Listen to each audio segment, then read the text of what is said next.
Sesaat lagi kita akan live juga melalui siaran kita ya Pak.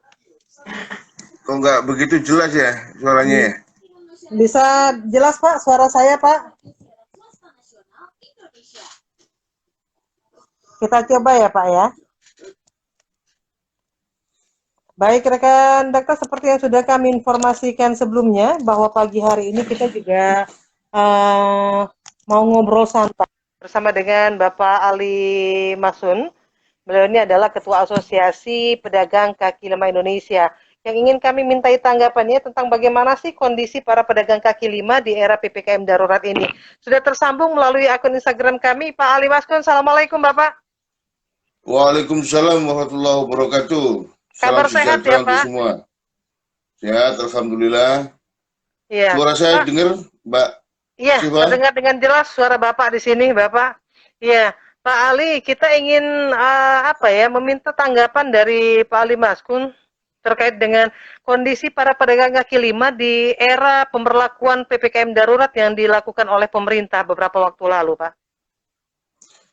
Ya, yang pertama saya prihatin ya, kondisi pedagang kaki lima hari ini makin berat bebannya, dan di beberapa daerah seperti kita ketahui di Tanah Abang dikejar-kejar aparat Satgas PPKM darurat seperti teroris gitu ya, tendanya dibongkar secara paksa, kemudian di Semarang disemprot dengan kendaraan kebakaran sehingga lapaknya rusak, dan di kota Tasikmalaya bahkan di sidang di pengadilan negeri tukang bubur karena melayani pelanggan yang makan di tempat diputus didenda 5 juta atau kurungan 5 hari.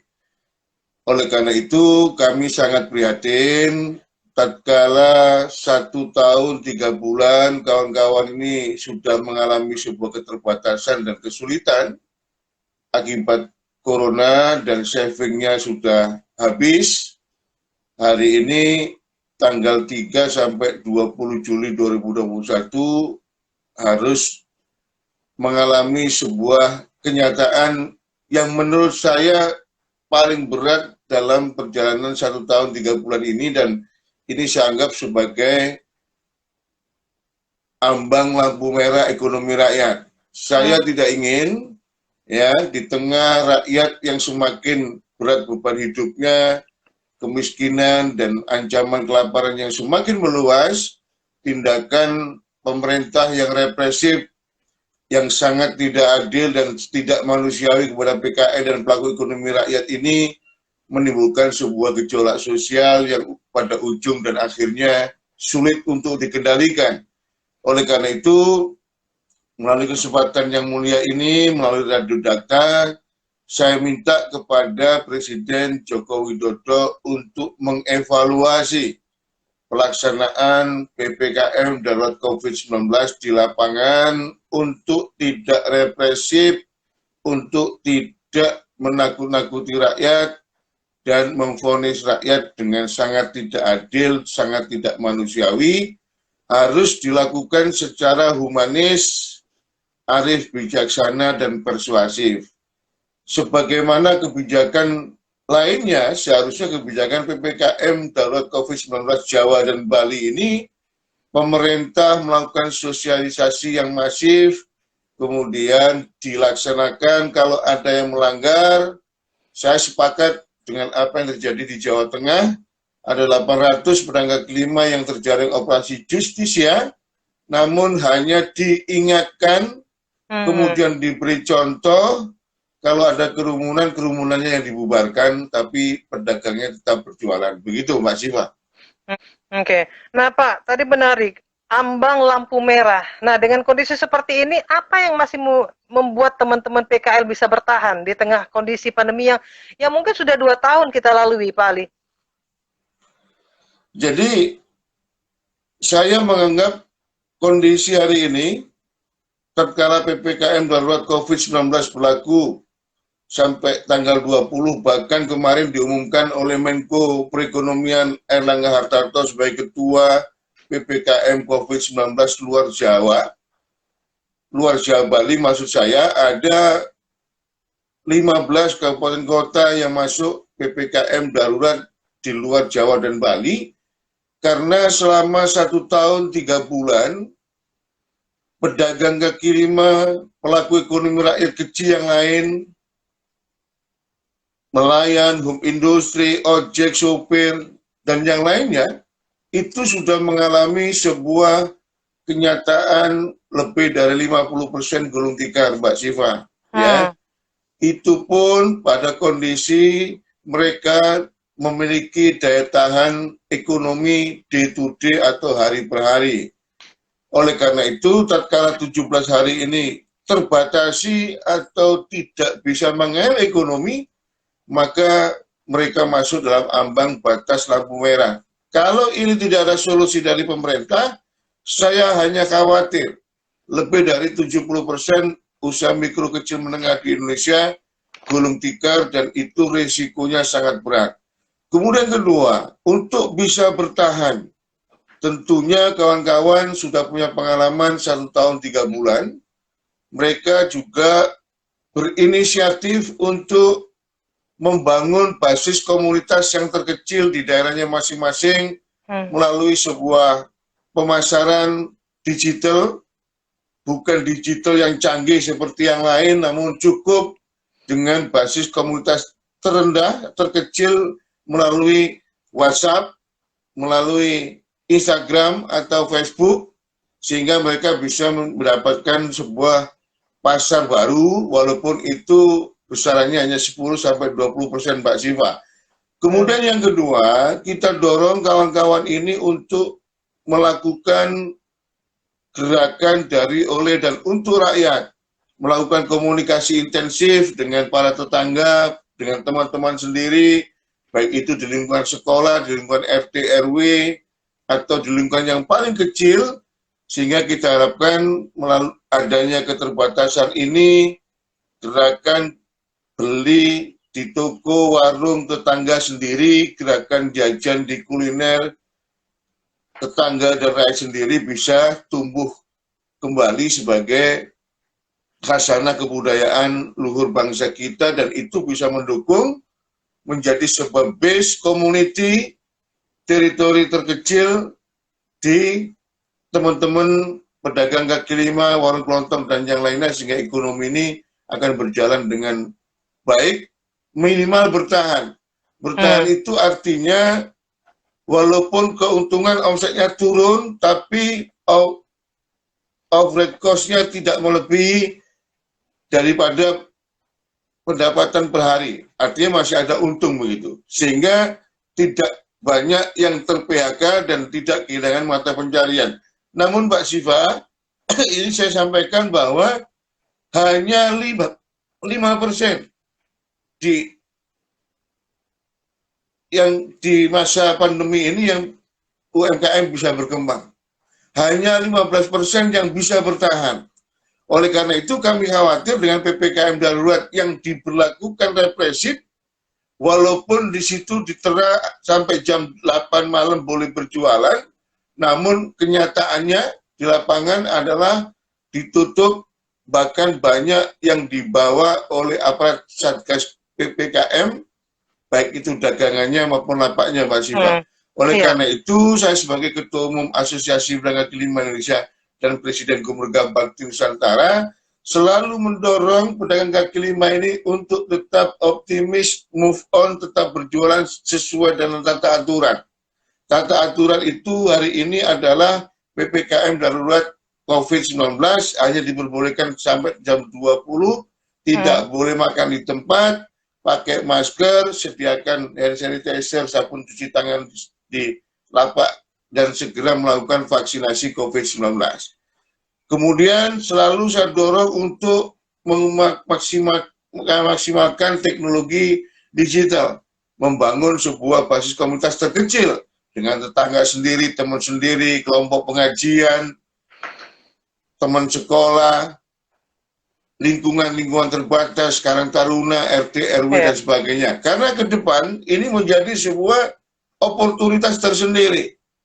tatkala kemudian hari ini basis komunitas terhilir dari sebuah ekonomi rakyat ini bisa terkonsolidasi dengan baik, maka dia akan unggul dan dia akan menjadi peran sentral dalam gerak roda ekonomi rakyat. Begitu Pak Siva. Baik, Pak Ali, apakah Bapak melihat bahwa cukup dengan cara-cara humanis saja para aparat ini memberikan paling tidak teguran atau juga hal lain, tidak harus bersifat represif seperti itu yang dilakukan terhadap para PKL? Jadi begini, yang pertama pendekatan kekerasan dan represif tatkala masyarakat sudah mengalami kesulitan, lapar, miskin yang sudah meluas ini punya resiko yang sangat mengkhawatirkan. Kita tahu bahwa kalau orang miskin, kalau kita kelaparan, maka resikonya terjadi gejolak sosial. Kemudian kedua, gejolak sosial ini kalau terjadinya masif dan massal, maka resiko terhadap negara kesatuan Republik Indonesia. Contoh Mbak Siva, apa yang terjadi kasus di Jawa Timur? Ada case di Suramadu, ya. Masyarakat dari Madura kalau mau masuk Surabaya harus disuap dulu, akhirnya terjadi insiden. Saya hormat apa yang dilakukan oleh Polda Jawa Timur, walaupun sudah terjadi insiden pembakaran ledakan mercon pada saat menjelang subuh, tapi Polda Jawa Timur melakukan pendekatan yang humanis, persuasif, akhirnya terjadi sebuah kesepakatan, dan alhamdulillah kasus Suramadu akhirnya berhenti dan tidak menjalar ke lain tempat. Kemudian kedua, kita sebagai pemimpin harus punya keyakinan bahwa bangsa dan rakyat Indonesia ini adalah bangsa dan rakyat yang memiliki karakter dan jati diri yang kuat, yang luhur, berbasis tatanan nilai budaya peradaban Nusantara. Pendekatan yang humanis, persuasif, disosialisasikan dengan baik. Saya kira pedagang kaki lima, tatkala ada pendekatan yang manusiawi, mereka juga sangat mudah untuk dibina dan mentaati tata aturan yang berlaku. Saya memimpin APLI sudah 10 tahun. Tatkala ada pendekatan yang humanis, persuasif, pendekatan secara manusiawi, dan teman-teman dilibatkan untuk menentukan sikap, dan itu tata aturan bisa ditaati mereka. Kemudian yang ketiga, yang tidak kalah pentingnya adalah saya minta kepada Presiden, bantuan sosial untuk pandemi corona harus diperluas. Tidak boleh cukup yang tertera di Menteri Sosial. Karena yang terdampak pandemi corona akibat PPKM darurat COVID-19 ini adalah semakin meluas. Yang kedua, harus ada stimulus dan insentif ekonomi dari pemerintah.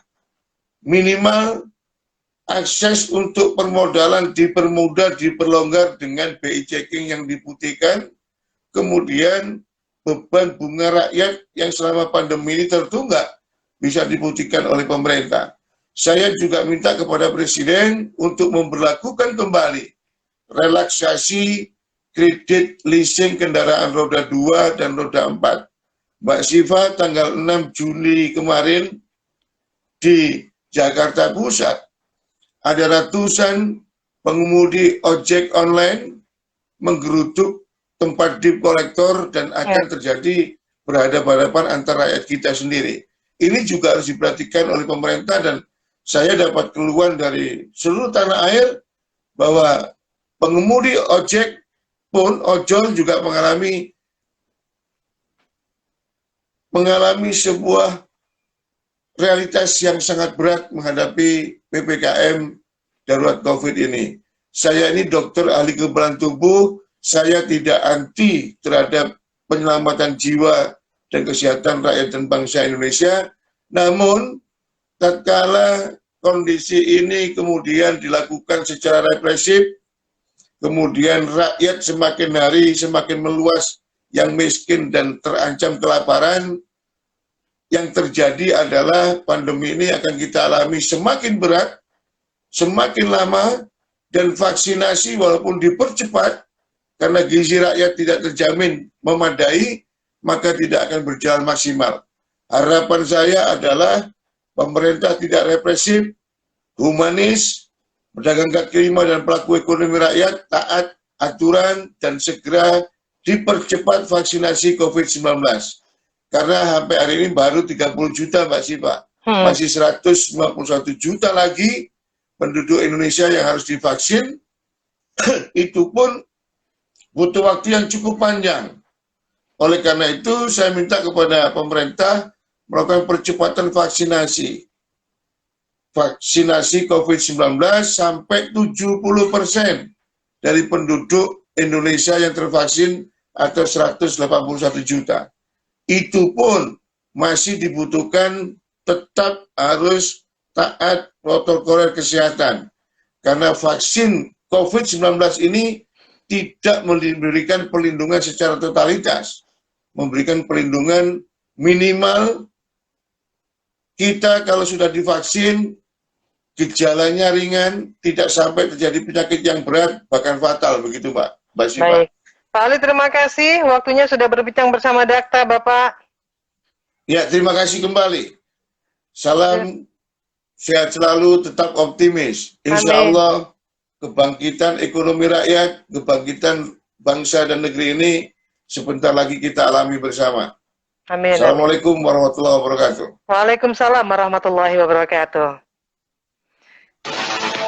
Dakta Radio, bijak dan cerdas. Demikian tadi rekan Dakta, kita sudah berbincang bersama dengan Dr. Ali Mahsun Atmo. Beliau adalah Ketua Umum APA KLI.